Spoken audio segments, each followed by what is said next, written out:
The mountain पहाड़ also protect the land, ज़मीन की हिफाजत के लिए, behind it from the cold winds, हवा ठंडी होती है, एंड द हॉट विंड और गर्म होती है। ठंडी कब होती है? सर्दियों में, विंटर में, एंड गर्म कब होती है? गर्मियों में। Okay, look at the second paragraph, gaining knowledge, कहता है इल्म हासिल करते हैं अबाउट द क्लाइमेट, आबो हवा से, इज़ वेरी यूजफुल, ये बहुत इस्तेमाल शुदा होता है।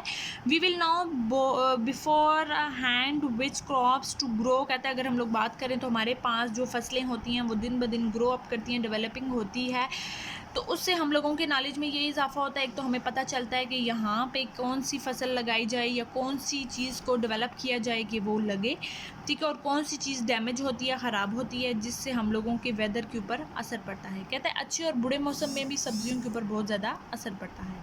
To know about the climate of a place we must also study the factor like the directions of the wind, amount of rainfall, the amount of water vapour in the atmosphere. Okay, now these factors influence climates big away from the instance, the strong rain bearing winds can bring rain to some areas and not to the other. The mountains stop rain from the falling in the land behind it. In summer it can be exceedingly hot in central Punjab, but it can be quite cooler in mountain and very humid near the sea. Okay, now इस paragraph में मैंने आपको सारी चीज़ें clear कर दी थी कि हम लोगों के पास जो उसकी डायरेक्शन होती है, जो उसकी डेवलपमेंट होती है, वो कैसे क्लियर होती है, ठीक है, उसका वेपर प्रेशर कितना होता है, उसका एटमॉस्फेरिक प्रेशर कितना होगा, और उसमें जब बारिशें होती हैं तो उसकी क्लाइमेटिक कंडीशन कैसी होती है, जब पहाड़ों पे बर्फ़ पड़ती है तो उसमें स्नो फॉलिंग होने के बाद वो कैसे पिघलती है, और गर्मियों में उसका जो एटमॉस्फेयर ऑफ टेम्परेचर रेंज होता है वो कितना होता है, और पंजाब की तरफ वहाँ पे जो पहाड़ होते हैं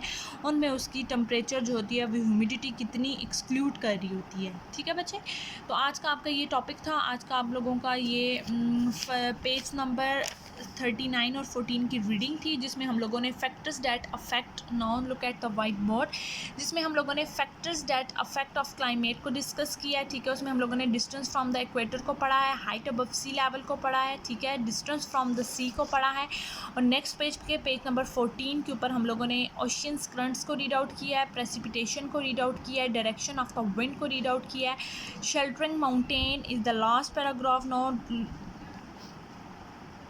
Now note down the date please, 24th June 2020, and today your classwork is words meaning. Okay, any 12 words meaning is write on your notebook. May I send the pic of words meaning and look at the whiteboard. Now today the diary will be 12 words meaning is homework plus reading has done. ठीक है बच्चे, now watching for this video and Allah Hafiz, take care.